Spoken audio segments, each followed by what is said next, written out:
every style breaks your hair, or every style can threaten to break your hair. If you have weave, leave out weave, it breaks your hair. If you have braids, your edges can break. If you have crochet, your edges can break. If you have a ponytail, your edges can break. If you have a ponytail in the same place too much, your edges can break. If you straighten your hair too much, your edges can break. If you color your hair too much, your edges can break. Hey, beautiful, let's talk about hair breakage. Now, she does have a point, but there are different kinds of hair breakage.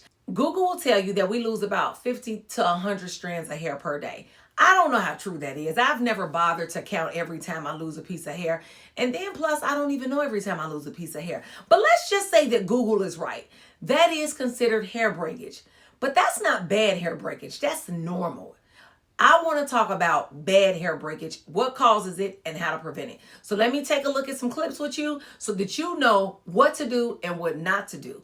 I feel like I've been getting a lot of shed hair lately, so you guys need to tell me if this is normal. This is about 5 to 7 days worth of shed hair. I feel like that's a lot. I don't know. Like, this is me washing my hair and styling, and this is how much hair came out. It's a lot, right? This was about 2 wash days ago. I got really concerned. This has been so far my wash day today. I haven't styled my hair or anything. This is just from washing. But there's a big difference between this and this. And y'all, what's crazy is I probably didn't even catch all the shed hair. She cannot be serious. I'm not going to take her serious. But what I will say is when you are washing your hair, it is one of the best times to look out for excessive breakage, excessive shedding, right? Her hair is not shedding that bad. Like, the breakage is very minimum. That's normal in the shower. So if you're shampooing your hair and conditioning it weekly, it should be really easy to tell how much of your hair is truly shedding. And I need y'all to start spying what y'all look at. And I don't mean start looking at little bitty pieces of hair and picking them up and counting them, because we just not going to, that's not going to help anybody. It's just going to freak you out. I'm just simply saying, spy with your little eye and pay close attention, and don't overdo it, right? Don't get all obsessed with, oh my God, is this breaking? Oh my God, it's so much breakage. It's so much breakage.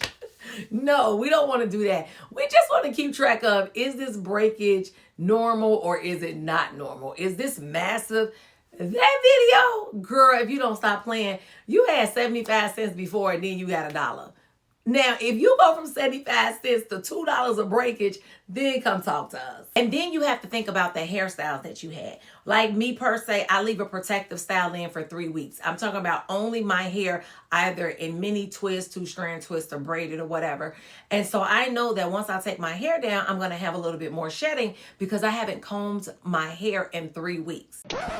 Yep, that's me.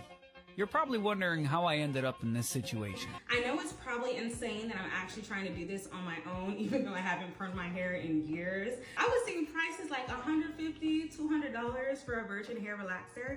And I'm just like, this can't be the same $5 relaxers I was using when I was a child. What are we paying $150 for? Yeah, I quickly found out, girl, I would have easily dropped $300 if that meant I wouldn't have to go through this horrific situation I'm currently dealing with now. This was my hair 6 months ago, freshly relaxed. It had so much body. It felt amazing. It just looked so good.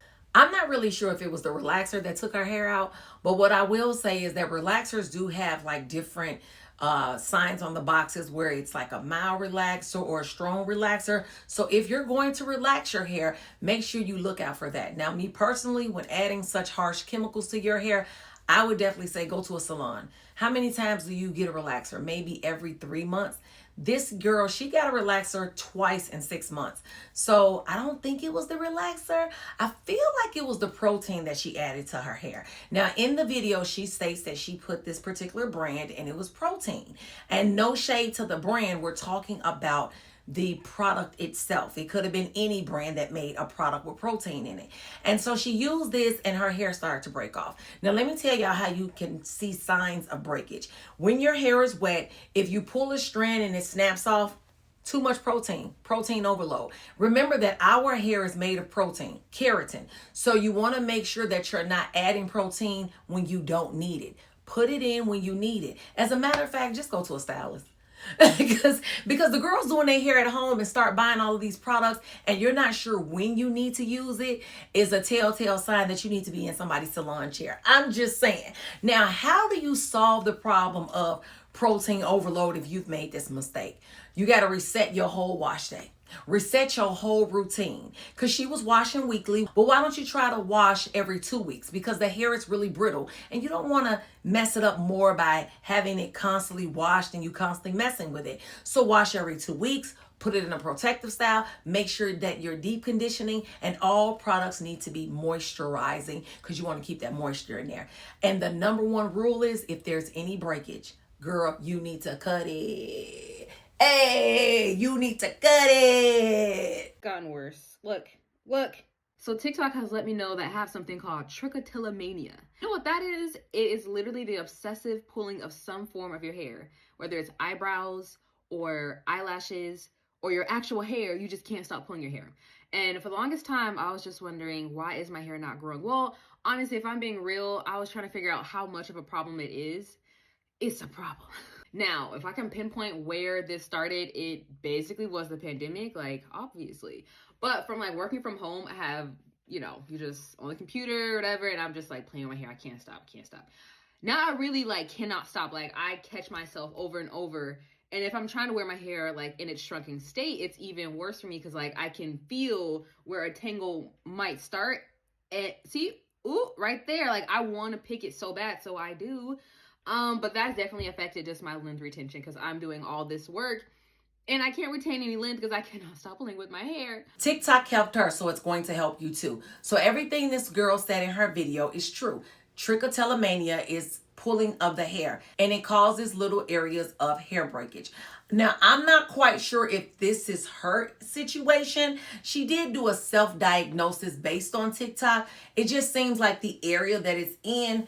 I'm thinking, if I was constantly holding my arm up and pulling my hair, my arm would get tired before I would pull my hair out. So maybe she did pull it out, maybe she didn't. What I will say is that if you continue to pull on your hair, this could cause scarring alopecia, and that could result in your hair not growing back. And child, we don't want that. Let me tell you the things you can do to help this disorder.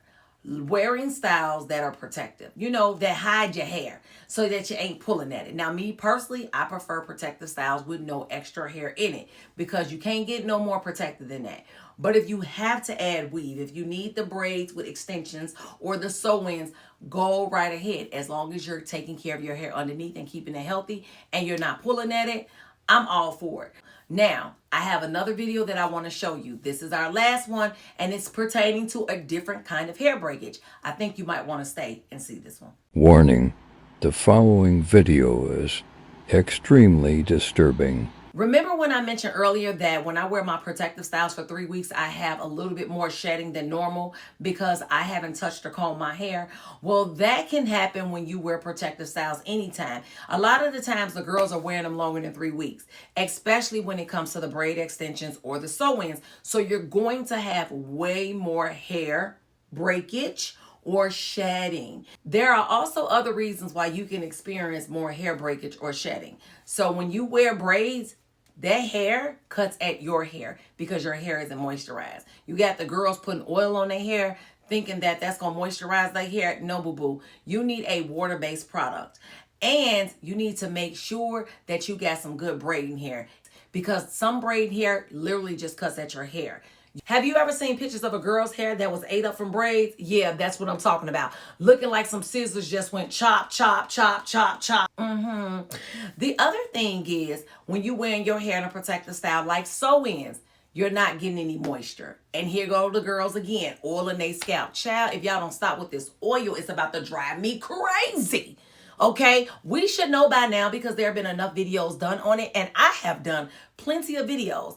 When we talk about oil, the oil is sealing in the moisture. Think about it in a glass. Water first, then go get you any kind of oil, cooking oil or whatever, and pour it in there after you put the water in the glass. The oil is going to sit on top of that water. That's why we say seal in. So you need a water-based product, and then the oil sits on top to lock that moisture in, okay? You also need to make sure that you're washing your hair enough, because that's where the hydration comes in at. So when your hair is dry and ashy, yep, here we go with the breakage. When your hair is dry and ashy from wearing protective styles and no moisture, here we go with the breakage. These are things that cause hair breakage, and I just want to put that out there to y'all so that we can do better in 2026. Now, y'all let me know what y'all think about this video in the comments below. And as always, don't forget to keep it cute and healthy.